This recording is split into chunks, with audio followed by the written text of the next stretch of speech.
അനുദിനം വളർന്നുകൊണ്ടിരിക്കുന്ന ഒരു ജൈവ മതിലുണ്ട് കോഴിക്കോട് എലത്തൂരിൽ.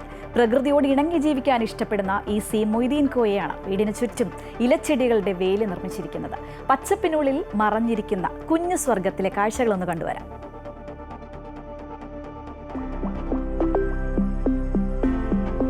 പുറമേ നിന്ന് നോക്കിയാൽ തന്നെ കവാടവും അതിൽ നിറയെ പടർന്ന് പന്തലിച്ച് കിടക്കുന്ന മണി പ്ലാന്റ് ചെടികളും കാണാം. അതിന്റെ നടുവിലായി ഒരു വീടും.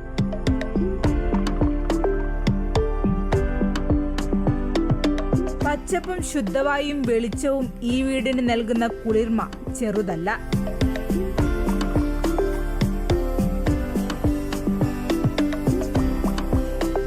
സി മൊയ്തീൻ കോയയും കുടുംബവുമാണ് തന്റെ 9 സെന്റ് പുരയിടത്തിനു ചുറ്റും ഇലച്ചെടികളുടെ വേലി നിർമ്മിച്ചിരിക്കുന്നത്. 30 വർഷങ്ങൾക്ക് മുൻപ് നട്ട 4 ചെടികളാണ് ഈ കാണുന്ന മതിലിന്റെ അടിത്തറ. 30-35 വർഷം മുമ്പേ ചെയ്തൊരു സംഭവമാണ്. പക്ഷേ വേറെ ഒന്നുമില്ല, അത് അത്രത്തോളം ഒന്നും വരുമെന്നുള്ളത് കണക്കെടുത്ത് ചെയ്തതല്ല.